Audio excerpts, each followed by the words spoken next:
नमस्कार, मैं संदीप तिवारी एक बार फिर से आरआरबी आरपीएफ कांस्टेबल एग्जाम की एनालिसिस और साथ साथ आगे आने वाले एग्जाम्स के लिए एक महत्वपूर्ण प्रैक्टिस लेकर के आपके सामने हूं। आपने देखा कि आज 6 तारीख है और हम 6 तारीख की सभी उन परीक्षाओं को जो कि 2 को, 3 को, 4 को, 5 को, 6 की हुई है, अपने स्तर पर जो एनालिसिस कर पाए हैं उसके आधार पर मैं आपको सवाल प्रोवाइड कर रहा हूं। अगर हम बाई टॉपिक बात करें तो टॉपिक में लगभग लगभग सभी अरिथमेटिक को पूछा जा रहा है। अरिथमेटिक के वो सभी टॉपिक, चाहे वो नंबर सिस्टम का भाग है जिसमें 7 से 8 सवाल लगभग बन रहे हैं, वो कुछ भी हो सकते हैं, वर्ड्स प्रॉब्लम हो सकते हैं, सेसफल पर सवाल बन रहे हैं। डिजिट्स का उपयोग आप देख रहे हैं किस प्रकार से किया जा रहा है। डिजिट्स में हम जिस चीज को उम्मीद नहीं कर सकते उस तरह के पैटर्न्स हमको प्रोवाइड किए जा रहे हैं। कॉन्सेप्ट में मुझे नहीं लगता किसी को प्रॉब्लम हो रही होगी। सवाल को देखने के बाद आपकी समझ बनती होगी, समझते होंगे आप सवालों को, लेकिन न्यूमेरिकली आप जाकर के डिस्टर्ब हो रहे हैं। कांस्टेबल ओरिएंटेड ही सवाल है, लेकिन भाई इस तरह के ट्रिक्स तो आपको देखने ही को मिलेंगे, यूज करने को मिलेंगे। बहुत बड़े स्तर को ना दे करके परीक्षा रिलेवेंट दिया है, लेकिन कैलकुलेटिव दिया है। मैं हर एनालिसिस पर, मतलब हर पेपर पर अपनी एनालिसिस किया हूं, अपने जितने भी स्टूडेंट्स हैं उनसे बात किया हूं, और भी जो मुझसे हो सकता था मैंने उस स्तर पर सवालों का चयन किया है, और उसी आधार पर आगे की परीक्षा जिसकी जिसकी है, जो अभी आपको फेस करना है, उन सभी के लिए मैं यहाँ पर इस वीडियो सत्र को दे रहा हूँ। आप सभी लोग इन सेशंस को देखिए, कनेक्ट करिए और अपनी तैयारियों में इन प्रैक्टिस को शामिल करिए। पूरे एडवांस में केवल 2D 3D आ रहा है, आप समझिएगा। एक DI 2 EI पूछा जा रहा है और बहुत ज्यादा आपको एडवांस से सवाल नहीं देखने को मिल रहे हैं।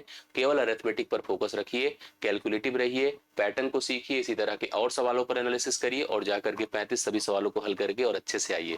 मुझे पूरा भरोसा है कि आपको कॉन्फिडेंस आया होगा, जो आपने पीछे पढ़ा, पीछे प्रैक्टिस करी, जो कनेक्टेड आपने जितने भी भाग देखे उसका उपयोग आपने किया होगा। और अगर ऐसा है तो आप वीडियो को लाइक करते चलिएगा, शेयर करते चलिएगा, और अगर नए हैं चैनल पर तो सब्सक्राइब करते रहिएगा, जिससे कि हम भी कनेक्टिविटी में रहे, आगे जब जरूरत पड़े तो हम एक दूसरे को अपनी साथ अपनी तैयारियों में शामिल कर सके। पहले सवाल पर मैं आपको लेकर चलता हूं, देखिए ध्यान से। इस तरह का रिकरिंग वाला सवाल भी अभी एक दो सेशन में पूछा गया है, एक दो शिफ्ट में।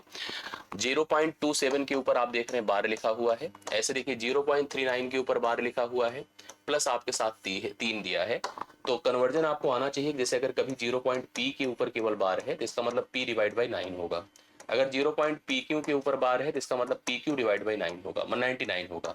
सिस्टम ये है कि जो टर्म होते हैं, जितने डेसिमल के आफ्टर जितनी वैल्यूज के ऊपर बार लगा होता है, उतनी बार उस वैल्यू को लिखते हैं और नीचे उतनी ही बार हम लोग 9 लिखते हैं। एक चीज यहाँ पर ध्यान दीजिएगा, किसी और सवाल में मिल सकता है 0 पॉइंट अगर PQ के ऊपर केवल बार है, मतलब दोनों के ऊपर नहीं है, ऐसी स्थिति में दोनों पदों को लिखना पड़ेगा, उससे बिना बार वाले पद को घटाना पड़ेगा, नीचे जितने पद के ऊपर बार है उतनी बार 9 और जितने के ऊपर नहीं है उतनी बार 0 लिखना पड़ेगा। अब जैसे सवाल है, यहाँ पर हम सीधा इसको लिखें 27/99 लिख सकते हैं, इसको हम लिख सकते हैं 39/99, ये भी लिख सकते हैं, और यहाँ पर लास्ट में हमारे पास 3 है। 3 को भी मैं चाहूंगा कि ये भी नीचे 99 ले ले। 99 लेने के लिए आपको इसको भी 3 से 99 का गुणा करना होगा। 3 9 27, 3 9 27, तो 29 होता है। ऐसे हम लिख दें तो हमारे लिए ज्यादा कैलकुलेशन आसान हो सके। और मैं आपको एक चीज बताऊं, ऐसे ना भी लिखे तो भी हमारे लिए आसान है, क्योंकि यह एक पूर्णांक भाग है, इसको ऐसे रहने दीजिएगा। अब आप इसको देखिए, जोड़िए तो कितना आता है इनको, क्योंकि डिनोमिनेटर सेम है। 9 7 16 होता है, 3 2 5 1 6 होता है, बटा आपका 99 है, प्लस यहाँ पर 3 है, रहने दीजिए। 11 6 के 66 होता है, 11 9 99 होता है, 3 दूना 6 होता है, 3 3 9 होता है, यह 2/3 है, प्लस 3 है। आप इसको 3 सही 2/3 लिख सकते हैं अपने आंसर में इसको।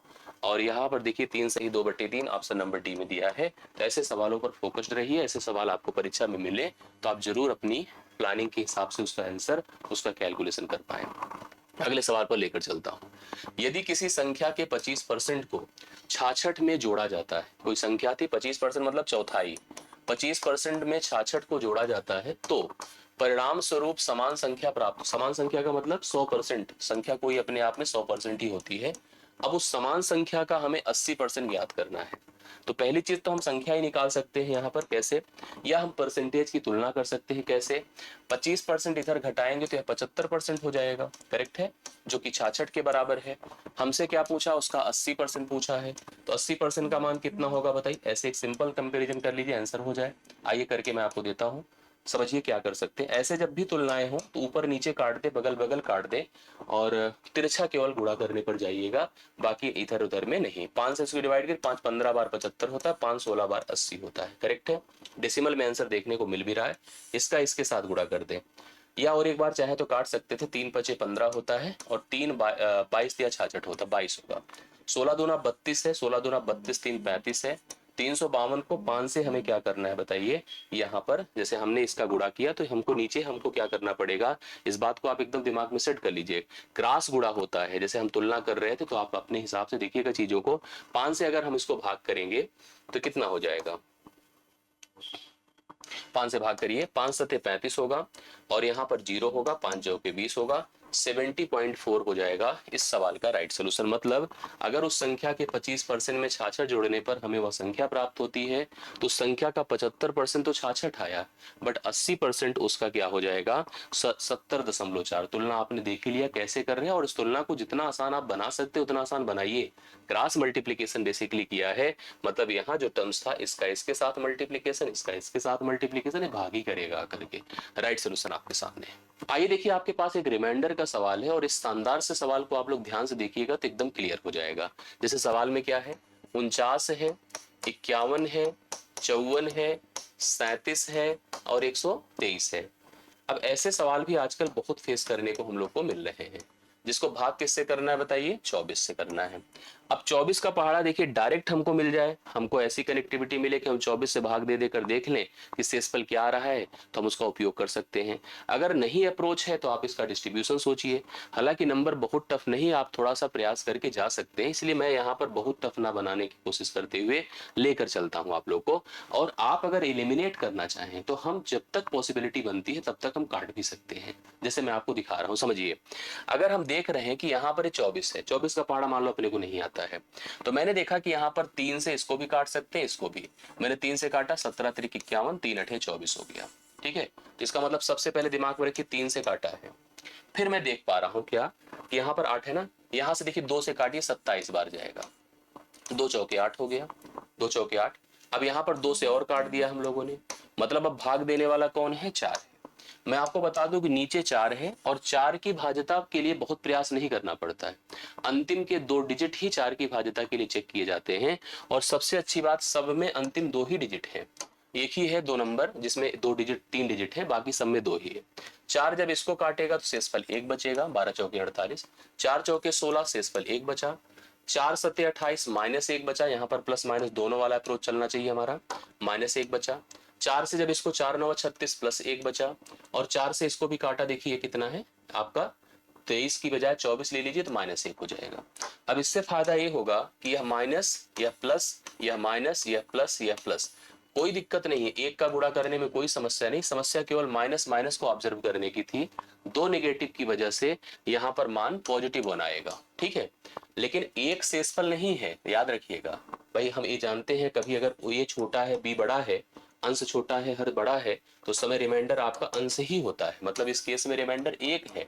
बट 1 अगर लगा दे, हालांकि है भी नहीं ऑप्शन में, लगा देंगे तो गलत होगा। 3 से और 2 से काटा था तो मतलब 6 से काटा था, तो आप इसको 6 से गुणा कर दें, इसका सही उत्तर 6 होगा। शेषफल आपका पहला ऑप्शन हो जाएगा, 6 करेक्ट आंसर होगा। आप लोग देख लीजिए, ऐसे सवाल आपको फेस करने को मिल रहे हैं। तीसरा डन है। चौथे पर आइए, एक दुकानदार एक वस्तु पर x रुपए अंकित करता है। कोई सामान हम खरीदने जाते, देखते हैं उसके ऊपर एमआरपी x है और उस पर 20% की छूट प्रदान करता है, कहता हम 20% की छूट देंगे। वह छूट वाले मूल्य पर 25% बैट लगाने के बाद उसे 351, मतलब पहले तो छूट दिया 20% की, उसके बाद कहा भाई देखो बैट भी लगेगा 25% का, इसके बाद उसने हमको 351 में बेचा है। यक्स का मान अंकित मूल्य क्या था, देखिए ये अंकित मूल्य था और यह विक्रय मूल्य था। दो परिवर्तन किए जा रहे हैं, सबसे पहले 20% की छूट की जा रही है। 20% मतलब 1/5, अर्थात अगर वह 5 बताएगा, एक कम करके 4 हमको दे सकता है 4 में, बट 4 में दिया नहीं उसने। कहा सर देखो हमको बैट लगाना पड़ेगा, बैट का मतलब 1/4 होगा क्योंकि 25%। उसने कहा यदि सर मूल्य 4 बन गया है तो हम उसको फिर बढ़ा देंगे 1 और बढ़ाकर 5 करेंगे। अब सुनिए, इतना करके उसने हमको सामान बेचा 351 में। अब पहली चीज तो आप देख रहे हैं कि यह इससे खत्म हो रहा है, यह इससे, अर्थात नो चेंज है। मतलब जब यह एक था तो एक ही, अर्थात जितना एमआरपी बताया था उतने में ही अंत में बेचा, तो इसका मतलब 351 रुपए एमआरपी था और सब कर धर के फिर बाद में 351 में ही उसने हमको दे भी दिया। सी ऑप्शन है राइट सोल्यूशन। चौथे सवाल का C option correct answer note कर लीजिएगा। पांचवे पर आइए। एक मूलधन जब प्रतिवर्ष 20% साधारण ब्याज पर निवेश किया जाता है, एक कोई धन था, जब उसको हमने 20% के साधारण ब्याज पर निवेश किया तो 3 वर्ष के बाद उसका मिश्र धन 2400 रुपए हो जाता है। अब क्या बोला है, एक वर्ष के में समान मूलधन पर साधारण ब्याज रुपए कितना है। देखो यहां पर इसने हमसे क्या बोला है, इसको बहुत ही आसानी से आप लोग समझिएगा, बहुत ओरल सवाल है। कोई प्रिंसिपल था, ठीक है, उसको हमने 20% की साधारण ब्याज पर निवेश किया और वह पैसा जो है 3 वर्ष के बाद 2400 हो जाता है। हमने जो पैसा लगाया था वह 2400 रुपए 3 वर्षों में हो गया है। इसका सिस्टम समझिएगा, कोई प्रॉब्लम की बात नहीं है। अब हमसे सवाल में कहा तो एक वर्ष में समान मूलधन पर साधारण ब्याज कितना बनेगा। देखिए दर को पहले डिसाइड करिए। दर हमारी अगर 8% है और समय हमारा कितना था बताएं। यहाँ पर दर वैसे हम लोग को दिया है, आपने देखा एक चीज की हम लोगों के सामने स्थिति क्या है, हमसे दरअसल 1 साल का ब्याज पूछ रहा है। कोई दिक्कत की बात नहीं, हमको ब्याज कंफर्म तो हो कितना हो रहा है, कैसे हो रहा है। जैसे आप समझो 20% की दर थी और 3 वर्ष का समय था। साधारण ब्याज का जब भी कोई सवाल बने तो आप दर और समय को मिलाएं बस। कैसे मिलाइए, 20% है गुणे 3 कर दे, कितना हो जाएगा 60%। 60% को हम 3/5 कहते हैं, अर्थात हमें मान लें कि हमारा मूलधन यदि 5 है तो हमारा ब्याज कितना है 3 है। हमारा मूलधन अगर 5 है तो ब्याज कितना है 3 है, समझते चलिएगा। अब ऐसी स्थिति में 5 में 3 जोड़ने से अमाउंट हो जाएगा 8। क्यों हम ऐसा कर रहे हैं, क्योंकि हमको अपने सवाल में अमाउंट ही दिया है। अमाउंट 8 बराबर हम देख रहे हैं कितना है 2400। तो इसका मतलब इस सवाल में ब्याज हमारा कितना रहा होगा उसको सोचो। 3 बराबर 3 × 8 = 2400 होता है, 800 गुणे 3 कर दीजिए। देखिए हम लोग अगर 8 से इसको डिवाइड करते हैं तो कितना होता है, 8 से ना, ये 8 है, 300 हो गया, 300 गुणे 3 900। मतलब स्थिति ये है कि हमें 3 वर्ष में जो ब्याज मिल रहा था वो 900 मिल रहा था। अगर आपसे ये पूछा होता कि प्रिंसिपल क्या था तो 1500 होता, क्योंकि 15 9 2400। बट यह जो ब्याज है ये 3 वर्ष का है और साधारण ब्याज हर वर्ष समान रहता है।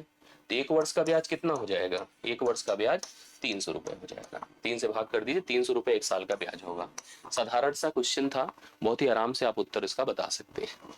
आगे बढ़ता हूं, निम्नलिखित का मान ज्ञात कीजिए। सिंपल सरलीकरण है और कुछ नहीं है, आसानी से हल कर डालिए। इसका इसके साथ गुणा है, ठीक है, पहले इधर काम कर लीजिए फिर वो आराम से हल हो जाएगा। 8 से 8 को पहले भाग कर लीजिए, 1 होता है, हम सबको पता है। 19 से 15 घटाइए, 4 से 4 खत्म हो जाएगा, तो केवल यहाँ पर आपके सामने क्या होगा, 1 ही बचेगा।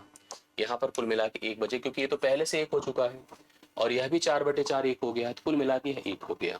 अब केवल आपको इससे गुणा करना, 11 × 7 = 77, 11 दूना 22, 22 7 कितना होता 29, 297।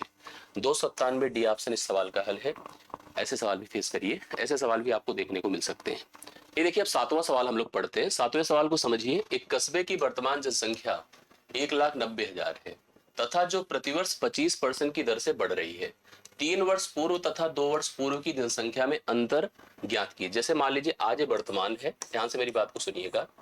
3 वर्ष पूर्व, जैसे वर्तमान का मतलब 2025 चल रहा है, 2025 मानिए, तो 3 वर्ष पूर्व मतलब 2022 और 2 वर्ष पूर्व मतलब 2023। देखिए ये है 2 वर्ष पूर्व और ये हो गया 3 वर्ष पूर्व। कह रहा है इस जनसंख्या और इस जनसंख्या में क्या डिफरेंस है, यही सवाल है ना। अब इसको देखिए कैसे इस परसेंटेज से हम सेट कर पाते हैं। हम सबसे पहले देखिए, हमने जैसे आपसे कहा कि हर साल 25% बढ़ रही है, 1/4 होता है। मैं कह रहा हूं कि 4 से 5 हुई, 4 से 5 हुई और 4 से 5 हुई। इससे हमने देखा कि अभी ये वर्तमान मान लो, क्योंकि बढ़कर आई है। ये पूर्व मान लिए, 3 वर्ष पूर्व की बात है। अगर हम तीनों का प्रोडक्ट देखें तो 125 है और इसका देखें तो 64 है और इसकी तुलना अगर हम 1,90,000 से, क्योंकि यही हो गए हैं, जब इससे हम काटेंगे तो यह 1520 हो जाएगा। जब हम काटते देखिए कितना हो जाता है, एक बार काट के देख लीजिएगा। 25 5 बार करते हैं, 25 सत्ते होता है, 25 छक्के 150 होता है, ऐसे हो गया। 5 से काटा, 5 1 के 5, 5 5 25, 5 दूना 10, सही है ना, 1520 हो गया। 1520 को 64 से गुणा करें तो हम यहाँ पहुंच जाएंगे, यहाँ पहुंच गए। अब सुनिएगा, 64 से गुणा करके देखिए, तो गुणा भी मत करिए, मैं तो कह रहा हूँ ऐसे रहने दीजिए। 1520 गुणे आप 64 रखिए। बट आपको पता है ये जो यहाँ की जनसंख्या है इसमें 25% घट कर आएगी, तो 25% जो घट कर आएगी वही तो अंतर है ना। तो इसका 25% निकाल दीजिए, आंसर हो जाएगा। तो 25% मतलब 1/4 होता है। 4 से डिवाइड करिए, 16 हो जाएगा। 16 0 0, 16 दूना 32 की 2 हासिल 3, 16 5 80 3 83, 16 1 के 16 8 24। 24,320 हो जाएगा। इस सवाल का राइट सोल्यूशन डी ऑप्शन है। मतलब आप 3 वर्ष पूर्व गए, आप चाहो तो इसमें 25% जोड़कर आइए, इधर आकर जो मान निकले उन दोनों को घटाइए, लेकिन क्या जरूरत है, हम सबको पता है कि 25% बढ़ा तो वही तो डिफरेंस है। इसका हमने 25% निकाल दिया, आंसर हो गया। आगे बढ़ता हूं अगले सवाल पर। वर्ष के प्रथम 3 महीनों में ललित की प्रतिमाह औसत आयु आय आय सॉरी 37,096। ललित की जो पर मंथ सैलरी हो 37,096 साल के पहले 3 महीने में, जनवरी फरवरी मार्च में। अप्रैल में होता क्या है कि उसकी जो आय होती है, इनकम, प्रथम 3 महीनों की औसत आयु से आय से 50% बढ़ जाती है। जो पहले 3 महीने की औसत आय थी उससे जो है 50% बढ़ गई। 4 महीने की पूरी औसत नहीं दिया है, लेकिन 3 महीने का दिया है और चौथे महीने की आय दे दिया है।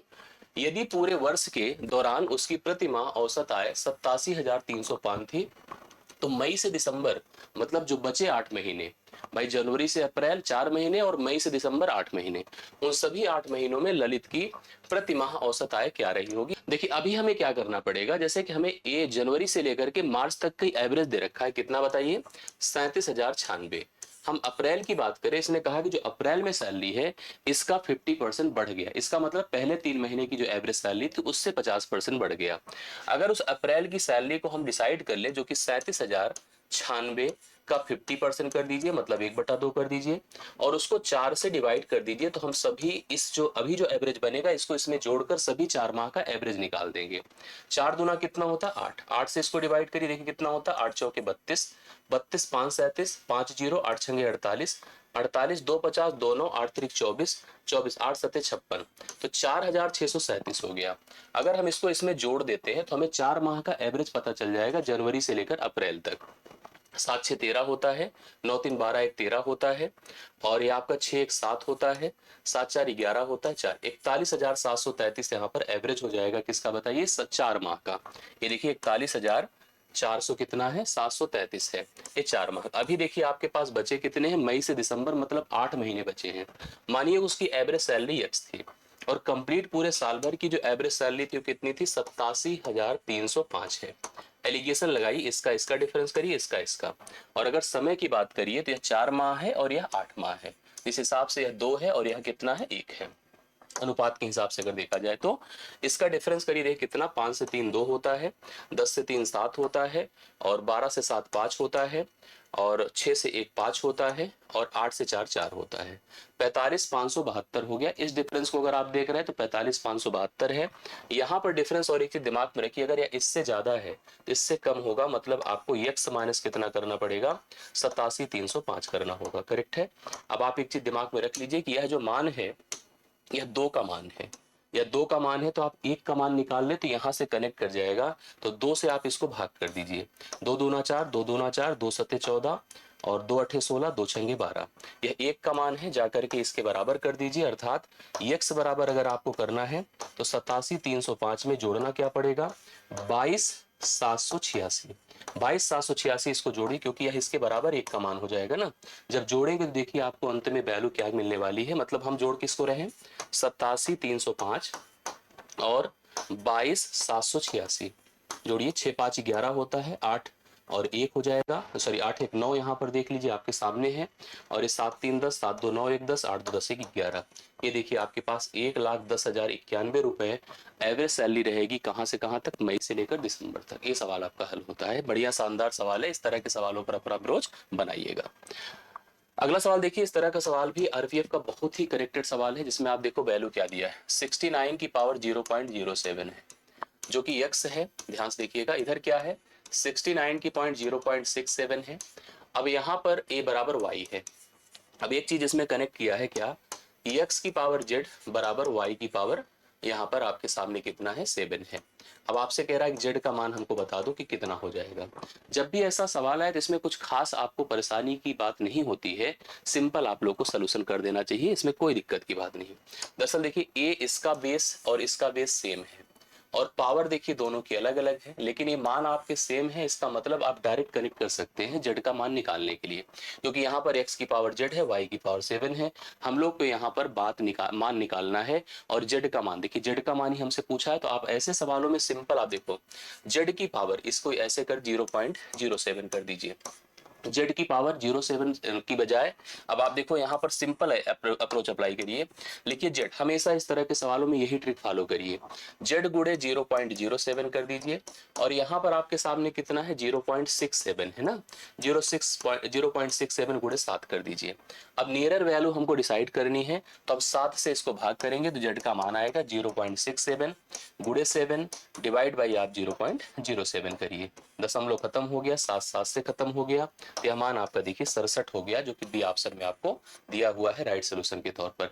बाकी अगर हम इंडिसेस का रूल लगा ले तो रूल से भी जा सकते हैं, कैसे, जैसे अगर हम यहाँ से सोचें, ये लिखा कितना देखिए 69 की 0.07 है पावर में, बराबर अगर x है तो इसका मान अगर निकालना है तो x की पावर 1/0.07 होगा। यहाँ से हम कनेक्ट कर जाएंगे और यहाँ भी 69 का पावर 69 का मान निकलेगा y की टर्म में, दोनों को मिलाएंगे तो जाकर के उससे बेहतर है कि अब ऐसे इस ट्रिक को फॉलो कर लिया करिए। 9वें सवाल का आंसर है। 10वें पर आइए, देखिए सवाल क्या है। किसी संख्या को एक भाजक से विभाजित करने पर, एक भाजक से भाग देने पर शेषफल 42 प्राप्त होता है। मूल संख्या के 3 गुनी संख्या को उसी भाजक से विभाजित करने पर शेषफल 74 प्राप्त होता है। भागफल का मान हमको बताना है। सिंपल सवाल है, कोई दिक्कत की बात नहीं है। जैसे आपने देखा कि भाई नियम क्या होता है, एक भाजक है, ठीक है, एक भाज्य है, एक भाजक उसको भाग करता है, कुछ बार जाता है, कुछ शेषफल होता है। अगर उस भाज्य को पता करना है तो हम सब जानते हैं भाजक गुणे भागफल प्लस शेषफल होता है, संख्या तक पहुंचना है। किसी संख्या को एक भाजक से विभाजित करने पर शेषफल 42 होता है। मैं आपको बता दूं कि अगर ऐसी स्थिति है जो शेषफल आता है हमेशा उसी को भाजक मान लेना चाहिए, क्योंकि किसी संख्या को हम लोग शेषफल के मतलब जैसे अगर हम किसी संख्या को किसी से भाग करें, यदि हमारा भाजक बड़ा है भागफल छोटा है, तो सॉरी भाजक बड़ा है भाज्य छोटा है जिसमें भाग दिया जा रहा है, जैसे 3 को 5 से भाग करिए, 3 ही शेषफल है। अब सवाल में कह रहा है किसी संख्या को एक भाजक से विभाजित करने पर शेषफल यदि 42 होता है, मूल संख्या के 3 गुनी संख्या को उसी भाजक से भाग करने पर शेषफल 74 आता है, तो भाजक का मान हमको बताना है, तो सिंपली आप उस संख्या को ही 42 मान लीजिए, उस संख्या को ही, जैसे मैंने कहा ना 5 को अगर 7 से भाग करिए तो रिमाइंडर 5 ही आया, तो यह अगर शेषफल आया है तो ये भी तो एक संख्या हो सकता था जो किसी एक भाजक को ले लिया से भाग करने पर प्राप्त हुआ। अब आप लोग इस संख्या का 3 गुना करिए, 3 गुना करिए, क्योंकि अब इस संख्या को जब भाग कर रहे हैं उसी भाजक से तो शेषफल 74 आ रहा है, और शेषफल कब आता है जब वह जैसे हम 15 को 7 से भाग करें तो शेषफल क्या आएगा, 1 आएगा, क्योंकि 7 दूना 14 में 1 जोड़ने पर 15 हो रहा है, तो इसका मतलब इससे हम 74 को घटा दें तो हम वहीं पहुंच जाएंगे जहां पर पहुंचना है। तो 3 दूना 6 होता है, 3 चौके 12 होता है, -74 कर दीजिए, 4 से 6 से 4 2 हुआ, 12 से 7 5 हुआ, 52 वह आपका क्या हो जाएगा, भाजक हो जाएगा, जो आपके लिए सही उत्तर है। अब आप चेक करना हो तो कर लीजिए, 52 से आप 42 को भाग करो, क्योंकि 42 छोटा है तो 42 ही शेषफल है, 42 गुणे 3 कर दो तो जो भाग करो 52 से तो आपको 74 शेषफल मिल जाएगा, एकदम स्पष्ट आंसर हो गया। 10वां सवाल। 11वें सवाल पर आइए, देखिए अगले सवाल पर आते हैं। लिखा क्या है देखिए, 2 उम्मीदवारों के बीच एक चुनाव में 80% मतदाता अपना मत डालते हैं, जिनमें से 53 मत अवैध घोषित होता है। विजेता को सूची के सभी मतदाताओं में से 48% मत प्राप्त होता है और वह 1013 मतों से जीत जाता है। सूची में मतदाताओं की संख्या कितनी थी, ये सवाल है। जैसे आप ऐसे मान लो कि 100% मतदाता थे, करेक्ट है टोटल, इसमें से 20% ने अपने मताधिकार का प्रयोग ही नहीं किया, 80% ने अपने मत डाले, ये जो मत पड़े उसमें से विजेता को मिला 48%, विजेता को क्या मिला 48। लेकिन एक बात बताइए, क्या विजेता 48% पाकर के कभी विजयी हो सकता है, नहीं हो सकता है। अब यहां पर अगर इसे 48 मिला है, इस 80 में 48 मिला है, ऐसे सोचिएगा, आप इसको संख्या बना लीजिए तब आपका क्लियर होगा। 80 में अगर 48 मिला है तो अगले को कितना मिला होगा, परसेंट पर जाएंगे तो गलत हो जाएगा, यहां पर अगले को मिला होगा, जोड़ कर देखिए तो 32 होना चाहिए। अगर परसेंट के हिसाब से सोचेंगे तब तो गड़बड़ होगा, क्योंकि हम अगर 80 का 48 पाएंगे तो जीतेंगे कहां से, इसे कुल का 48 मिला है, इसको ध्यान में रखना है। इन दोनों के बीच का अंतर देख लीजिए, 8 से 2 6 होता है, 4 से 3 1, 16 का है। यह 16% की हार जीत की मार्जिन है, यह 16% की हार जीत की मार्जिन है, जिससे वह जीता है और अगला हारा है। लेकिन जीता कितने मतों से बताइए, 1013 से। बस इस 1013 में इस बात का ध्यान रखिए कि 53 मत अवैध भी हुआ था, तो आपको इसमें से 53 मत घटा भी देना होगा, क्योंकि वो काउंटिंग में नहीं था। तो यहाँ पर 3 खत्म, 11 से 5 6 होता है, 960 हो गया। 16% बराबर अगर 960 है, 1% 16 छके 96 60 है। अगर 1% 60 है और हमको निकालना है कुल मतदाता, तो 100% का मान आप बताओ कितना होगा, 6000 होगा। इस सवाल के लिए राइट सोल्यूशन 6000 है। कंफ्यूजन के कई टाइम पॉइंट्स हैं, लेकिन अगर सही से कनेक्टिविटी बनाएंगे तो कंफ्यूज नहीं होंगे। अगले सवाल पर आइएगा। देखिए अब अगला सवाल हम लोग देखते हैं, बहुत शानदार सा सवाल है। रेलगाड़ी के सवाल के बगैर तो पेपर नहीं बनेगा, और देख रहे हैं हर शिफ्ट में आपको रेलगाड़ी का सवाल दिख रहा है। 976 मीटर लंबी रेलगाड़ी है।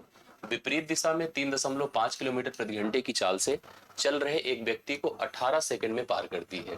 रेलगाड़ी की चाल, मैं आपको बता दूं कि जब भी कोई रेलगाड़ी किसी भी पर्सन को, किसी भी रेलगाड़ी को विपरीत दिशा में चलकर पार करेगी, इवन रेलगाड़ी नहीं हम लोग भी अगर किसी को विपरीत दिशा में चलकर पार करेंगे तो हम उस स्थिति में दोनों की चालें सपोर्ट करती है, अर्थात चालें जुड़ जाती हैं। क्योंकि रेलगाड़ी की अपनी एक लेंथ होती, व्यक्ति की नहीं है, लेकिन रेलगाड़ी की तो लेंथ है ना, तो रेलगाड़ी अपनी ही लंबाई को पार करेगी, व्यक्ति को नहीं। तो ऐसे में रेलगाड़ी ऐसे है, देखिए आपको समझ में आ जाएगी चीजें। ये उसका ड्राइवर है, ये उसका गार्ड है, और ये व्यक्ति है। व्यक्ति ऐसे चल रहा है, रेलगाड़ी ऐसे चल रही है। व्यक्ति की चाल 3.5 किलोमीटर प्रति घंटा है। यहाँ पर ख्याल रखना पड़ेगा कन्वर्जन का, बहुत इंपॉर्टेंट है। अब देखिए, जबकि हमको फार्मूला सिंपल पता है कि ऐसी स्थिति में एक दूसरे को पार करने में लगा समय बराबर दो रेलगाड़ी, क्योंकि रेलगाड़ी की लेंथ है, व्यक्ति की लेंथ नहीं, तो रेलगाड़ी की लंबाई बटा उनकी चालों का योग, मतलब इसमें रेलगाड़ी की भी चाल होगी और व्यक्ति की भी चाल होगी। तो रेलगाड़ी की चाल को x मान लिया, व्यक्ति की चाल देखिए 3.5 आपको दिया गया है। विपरीत दिशा में चलकर पार कर रहा है, आपको पता ही है, इसको समझिएगा। अब हम लोग क्या कर सकते हैं, यहाँ पर थोड़ा ध्यान रखिएगा। जब हमसे रेलगाड़ी की चाल को पूछ रहा है किलोमीटर प्रति घंटे में, और आप देख रहे हैं व्यक्ति की चाल भी किलोमीटर प्रति घंटे में ही है, हम इसको मीटर, बाकी सारे आंकड़े सेकंड में है और मीटर में है। प्रॉब्लम यह है कि हम इसको मीटर पर सेकंड में लिखें 5/18 से करें तो कुछ फायदा नहीं होने वाला है, और उत्तर हमको किलोमीटर प्रति घंटे में देना है। तो सारे और कन्वर्जन आप कर डालिए, जैसे मीटर को आप किलोमीटर में कन्वर्ट कर लो, ठीक है, मीटर को किलोमीटर में कन्वर्ट कर लो, और जो आपका समय है उसको सेकंड है उसको घंटे में कन्वर्ट कर लो। सबको पता होगा कि 1 घंटे बराबर क्या होता है, 3600 सेकंड होता है। तो जो आपका समय है, जैसे यहाँ 18, उसको बस आप 18/3600 कर दीजिए, तो ये आपका क्या हो जाएगा बताइए। मैंने 3600 से भाग कर दिया तो घंटा हो गया। रेलगाड़ी की जो लंबाई है 976 को बस 1000 से आप भाग कर दो, क्योंकि आप सबको पता है कि 1 किलोमीटर बराबर 1000 मीटर होता है। 1000 मीटर होता है, 1000 से भाग कर दिया, ये हो गया आपका किलोमीटर में। रेलगाड़ी की चाल x है, व्यक्ति की चाल यहाँ पर 3.5 है। अब आप इसी को हल कर डालें, x का मान इजीली आपको पता चल जाएगा। जैसे देखिए 2 जीरो ऐसे ही खत्म हो गया। 18 की 18 होता है, 18 दूना 36 होता है, ये आपको भी दिख रहा है। 2 से इसको काटे, 2 पंचे 10 होता है। इसको उधर ट्रांसफर कर दे तो x प्लस 3.5 होगा, बराबर 5 से इसको भाग करें, 5 1 के 5 हुआ, 4 7 5 9 45 हुआ, 45 2 47 2 6 5 30 हुआ, 5 दूना 10 हुआ। अब आपको क्या करना है, सीधा 3.5 को ले जाकर के इससे घटा देना है। 3.5 जब हम घटाएंगे तो देखिए क्या स्थिति हमारे सामने आती है। अब यहाँ से घटेगा, 12 से 5 7 होता है, ये भी समझ में आ रहा है। 4 से 3 1 होता है, ये भी समझ में आ रहा है। यहाँ पर हमारे सामने कितना हो जाएगा, देखिए यहाँ पर 9 हो जाएगा और 1 हो जाएगा। 191.7 है, लगभग 6 आपके सामने, देखिए आंसर हो जाएगा। पहला ऑप्शन राइट सोल्यूशन है, इसको आप लोग उतार सकते हैं, करेक्ट आंसर आपका हो जाएगा। ठीक है, तो यह सही आंसर है 191.6, जो आपका बेसिकली 7 आ रहा था, लेकिन हम लोग 6 लगाएंगे क्योंकि यहाँ पर यही ऑप्शन इसके साथ कनेक्टेड है और इसी को हम लोग को आंसर मानना पड़ेगा। ये रेलगाड़ी की चाल होगी। अगले सवाल पर आइएगा, 13वां नंबर। एक विक्रेता 35% की हानि पर गेहूं बेचने का दावा करता है। ऐसे बहुत सारे दुकानदार होते हैं, वो सोचिए ऐसा कोई करेगा, लेकिन करता है। ये बेईमान दुकानदार वाला कॉन्सेप्ट है कि 35% कहता है कि हम जितना लगाए हैं उससे भी 35% कम दाम में आपको बेच देंगे, मतलब 35% की हानि पर गेहूं को बेचने का दावा करता है, लेकिन ऐसे बाटों का उपयोग करके धोखा देता है जिनका वजन उन पर अंकित वजन से 60% कम है, मतलब वह वजन को 60% कम तोलता है। उसका लाभ प्रतिशत दशमलव के 2 स्थानों तक पूर्णांकित करना है, बताना है। मैं आपको बता दूं कि ऐसी स्थिति में गेहूं का वजन सोचकर चलिए। अगर गेहूं का वजन था 100 किलोग्राम, 100 किलोग्राम को उसने खरीदा था 100 रुपए में। 1 किलोग्राम को 1 ग्राम, एक जैसे 100 किलोग्राम हम गेहूं मान ले रहे, 1 किलोग्राम को 1 रुपए में खरीदा था, 100 किलोग्राम को 100 रुपए में खरीदा था। उसने हमको कहा भैया देखो हम 100 रुपए में इसको खरीदे हैं, बट आप हमारे इतने सगे हो कि हम आप इसको 35% की छूट पर, मतलब कम करके, हम 35% की हानि पर, अर्थात हम इसको 65 में ही बेच देंगे। हम तो बड़े खुश हो गए कि बताओ 100 का सामान हमको 65 रुपए में दे रहा है। बाद में पता चला कि उसने जो 65 में दिया है, दरअसल वह 100 किलोग्राम दिया ही नहीं है, उसने 60 किलोग्राम 60% कम वजन तोला है।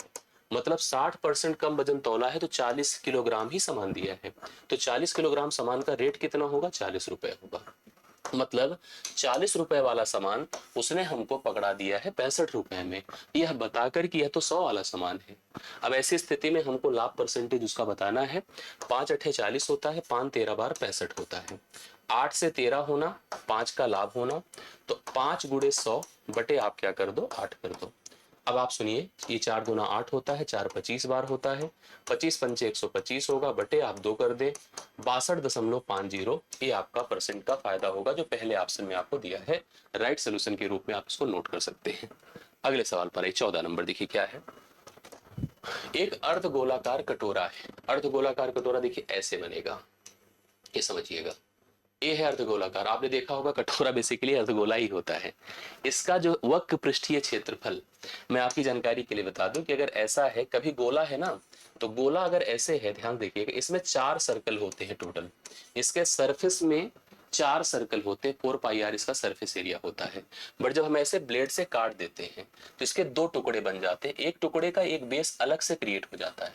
मतलब अगर कोई हमसे टोटल सरफेस एरिया कहेगा तो 3 पाई आर होता है, 3 पाई आर स्क्वायर होगा, क्योंकि यहाँ पर देखिए 4 पाई आर स्क्वायर टोटल सरफेस होता है इसका, उस एरिया की बात करते हैं हम लोग यहाँ पर।